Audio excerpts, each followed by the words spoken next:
that kind of attitude is anything that should be made the law of the land all over the country. It should be a matter of choice. Outside of that, what do you know of ways of protecting oneself against all the radiation and where it might be? I recently heard something about people using magnets. I'll tell you a place where you can get information. Do you know that there is a book? It's called Jane's NBC. Frank, I just sent you the book. Yeah. Well, it's in there. If you need equipment, tell everybody about it. Oh, so you two know each other, huh? Yeah. Wow, what a small world this is. Yeah. The NBC stands for Nuclear, Biological, Chemical, and this is a very interesting book. It's a paper-bound book. It's a catalog, and it lists all the different companies that make devices that can alert you to the presence of dangerous radioactivity, dangerous germs, dangerous fungus, dangerous virus. But this is all multi-million-dollar stuff that only dictators and errant nations can Not buy. something Acca Joe can afford in the local Banana Republic.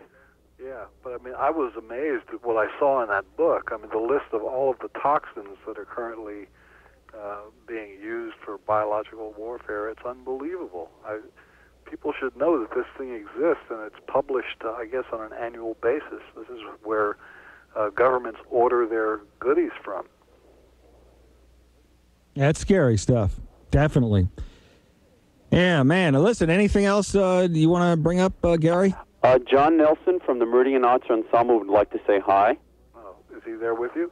No, he's up in Buffalo rehearsing. Mm-hmm. He's going to be doing some more free shows in the area. And the last time I was over his house, he did a little bit of Igor's Boogie for me. Uh-huh. And that's one of their newer pieces that they'll be doing in the future. But they're looking for a name of their album, and I tried to influence on them an Einstein theory called the gravity wave. Well, I think that's a little bit too ponderous for what they do. But I would advise anybody who's in the vicinity of this group, the Meridian Arts Ensemble, if you see that they're playing in concert in your town, please go and see them. They're excellent. It's a brass quintet. They have wonderful intonation, excellent rhythm, and a good style to what they play. They play all different kinds of contemporary music, and they've decided to add some of my pieces to their repertoire, too. So if you get a chance to see them someplace, you should check them out. They also have a CD out, which is very impressive. Gary, thanks for calling in. I'm going to cut you short because we're just swamped with calls here, man. Thank you for making my life happy, Frank. Hey, thanks for calling in from New York City, East Coast Live. Frank, one more political question here. You see, with Frank Zappa, you can bring up anything. In fact, I remember reading an article on Continental Airlines. It was a magazine, and you said something to the effect that you can take any idea. See, how did you put it? You can take any idea, even random ideas, and you'll find some way to find a relationship between them. That's my hobby. Yeah, and so what I like to do is just bring up questions, even though they may not be connected, just bring it up. Reaction to Waco, Texas.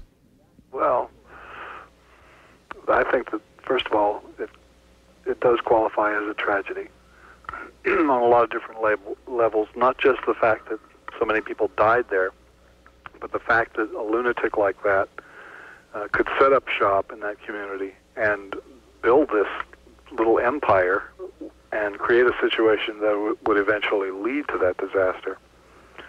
It was pretty grim all the way around. Wow, Frank, I'm sorry, are you there? Yeah. Okay, wow, this is really incredible. I'm getting all these faxes.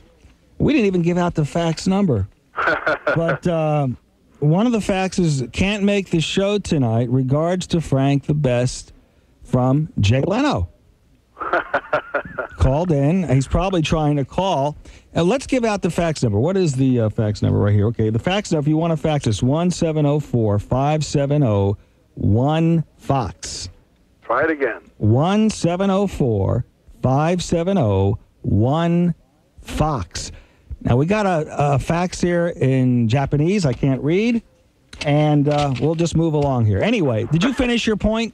Yeah. On that, okay. Let's take another call. Now, this is going to be fun. This is a surprise if it's who I think it is. Is this Al in New York City? Yes, it is. This is Al, Grandpa Munster Lewis, actor, 83 years old, Major Frank Zappa. Young. You're on with Frank Zappa, Al. Mr. Zappa. How you doing, Al? How are you? Okay. How's the family? Really good. You still got the widow's peak? Yeah. And I like the. By the way, that widow's peak is in the back. I lost all the hair in the front. No. How are you feeling? I'm feeling pretty good. Yeah?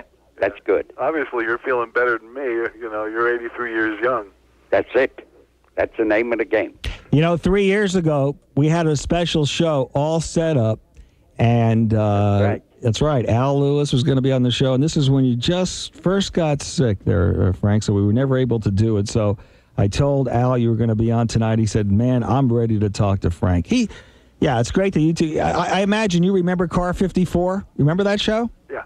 Oh, last time I saw Frank was at that religious right meeting. You remember? Yeah, they in New York. Raise money for the victims of Jimtown. Yes, at the 4D, right? Myself, you, Steve Allen. Remember that? Yep.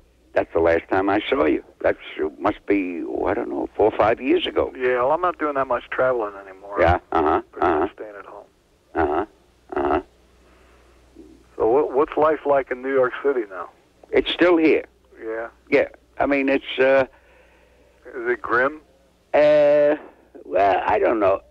I don't know what really grim is. I mean, having lived this long and having lived in Europe and lived on the coast for 27 years and raised 3 kids there, I'm not much of a geography person, Frank. I never was.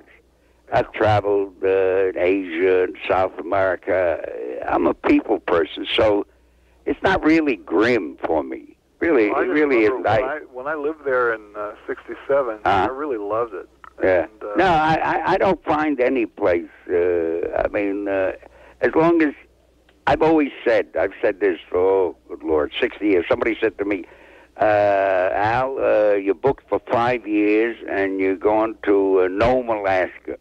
If I had a purpose to go there, I'd find interesting things in people. I would. Yeah. I would. You have to, you know. If you're in Alaska, you don't have a choice. Yeah, but even any place. Look, I lived in Italy for 4.5 years, Frank, That's not and traveled, and I see a mountain. It's beautiful, but I don't have to go back 7 days in a row to look at the mountain. But I like to take the next 7 days and meet 7 different people. Mm-hmm. It's very important to me. Well, I guess you're doing the right thing. Kept you going. Did you know that Al has a restaurant and a comedy club and his own pasta factory called Grandpa's Pasta? Really? Yeah. And I'm still chasing young girls. Well, what's the success rate? Come on, be honest. About what? The pasta, the comedy club? You're still bagging them. No, you see, let me tell you something, Frank. The secret I have discovered is how to stay young and healthy. Yeah. Is you chase young girls, but you never catch them. Because that will age you so quickly, Frank. You see, because the expectation, Frank, is always greater than the delivery. Yeah, I'm sure it is. Personally, I find much more pleasure in pasta. It's like I once read that somebody had a meeting with a Texas Ranger, and this big Texas Ranger said, the 3 most overrated things in America are young girls, Mack trucks, and the FBI. Well, I believe that's correct. That's why I remembered it, because I thought it was. The more you find out about J. Edgar Hoover. Oh, forget that. I mean, good Lord. Good Lord. I mean, his mother didn't even know. That's terrible. See, I don't care about him. That he withheld it from his mother. You see, that I don't like. Well, what's he going to say? Once he tells her, he'll have to kill her.